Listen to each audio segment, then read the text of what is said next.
name is Stina. I'm a professional artist and I am a native of Ohio. So the rate is 50.3 to 100,000 births, Black women die, which is 3 times the amount of a white woman. And the reason being is, one, not being listened to, systemic racism in the healthcare system, but also the idea that we can tolerate more pain. We feel pain differently, which is insane, you know, as if we're like a superwoman on, I don't know, or that we're just begging for drugs and medicine. So the misconception there alone is something that needs to be addressed. Like that's like the foundation level, right? Because 50.3 to every 100,000 is insane. That's an insane number. But it's hard because you're talking about a system that was created, hundreds of years? So unfortunately, it's a long battle. It takes a lot of people to understand the numbers first and understand what's going on first to be able to make the changes. So this is the start. So I was the first one to have my kid. He's 10 now. As a new mom, I did not know a thing. I only knew that I needed to go see the doctor for the prenatal, like checkups and things of that nature. No idea what prenatal vitamins were even for. I just knew they made me sick. Just all this stuff, right? But my first doctor, I will never forget. I was like 3 weeks into knowing that I was pregnant, so I had to have been like 8 weeks at this time, automatically told me that I needed to have a C-section. I was 8 weeks pregnant. I had no idea why I needed to have a C-section, no explanation as to why I needed a C-section, but I was told that that's what I had to do. So as a new mom, I'm like, okay, cool. But I knew something wasn't right. I just didn't know what. And I was like, I'm young, you know, why am I forced into this situation? It took me 4 doctors. I went to 4 different doctors in my prenatal care with my son just to find someone that would listen to me and help explain to me why I would need a C-section. Come to find out, I never needed one. But what I did find out was that that's a business. C-sections are more money. They can bill insurance. They don't have to wait around for you to have your baby. They can schedule your appointment. They know exactly when you're gonna have it. It's not for the benefit of the mother, but it's for the benefit of the doctor. And so that alone was something that I didn't understand at the time. Now looking back, I'm like, wow, I was being forced into something because it was better for a doctor. And ironically, it was a Black woman doctor who told me, no, you don't need this. And she did not play about me either. I had signs of preeclampsia, which I didn't even know that was a thing. I had no idea what that was about. And the minute that I showed signs of preeclampsia, she said, we gotta take you in, you gotta get induced. Otherwise, no one else would have listened to me. People dropped the ball along the way to even track that I was having preeclampsia. So the fact that she caught it and was able to get me taken care of in a quick way, even though my son came 3 weeks early, he was healthy because of what she did. But it took me 4 doctors to find that. And then with my sister's situation, she had a very healthy, I mean, we're both very healthy. She had,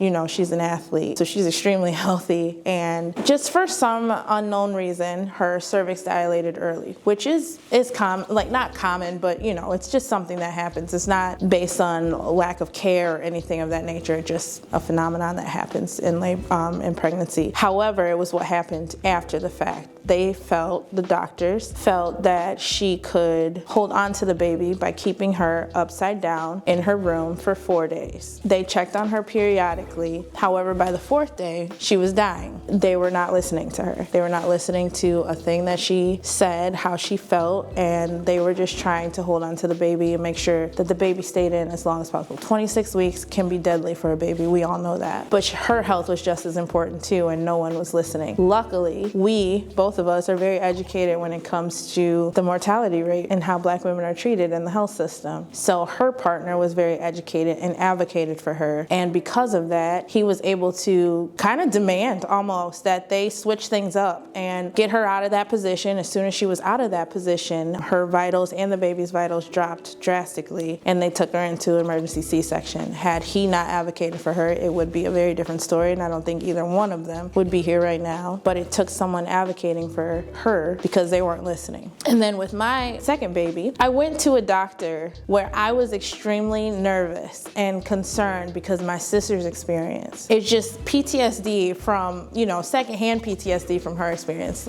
She's near and dear to my heart. My nephew's near and dear to my heart. So of course, now here I am pregnant and I'm like, I can't have this happen. Like, you know, and then I had my experience with my first kid in my head. So I tell my doctor at the time all of my concerns. I told her that I was preeclampsia. I told her I was afraid of this, that, and there was nothing. And what I remember was just feeling like, oh, she either doesn't get it, or I need to repeat myself, or she just doesn't care. I don't understand. But at the time, I was new where I was, so I was still actively just trying to figure out doctors. And I remember going back a second time and seeing her and saying like, yeah, I'm just, they ask you, what are your concerns about this pregnancy? And I said, I really don't want to get preeclampsia. Like, that terrifies me, and explain this. And she was like, oh, okay, types.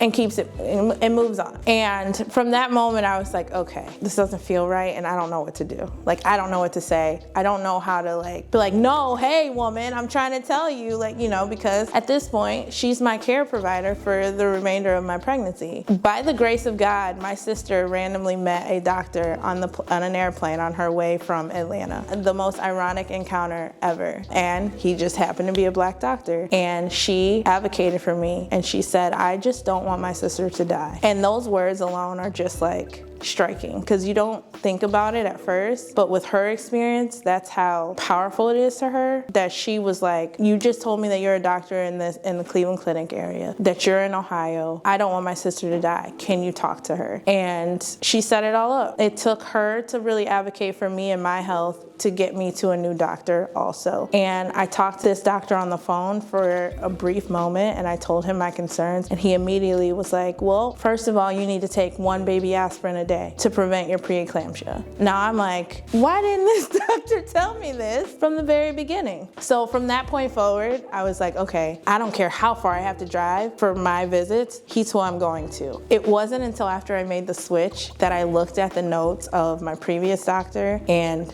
him, and mention of preeclampsia, any of my concerns weren't even on the paperwork. And his were as thorough as, this is when it happened, 37 weeks with her son. All of these notations were extremely important to me, and I had no idea that they weren't even in the paperwork for my first doctor. So those are the experiences that we have as Black women, some of them, that's just a sample size, with just trying to have a healthy pregnancy and trying to have a healthy labor and just being heard, So those are our experiences.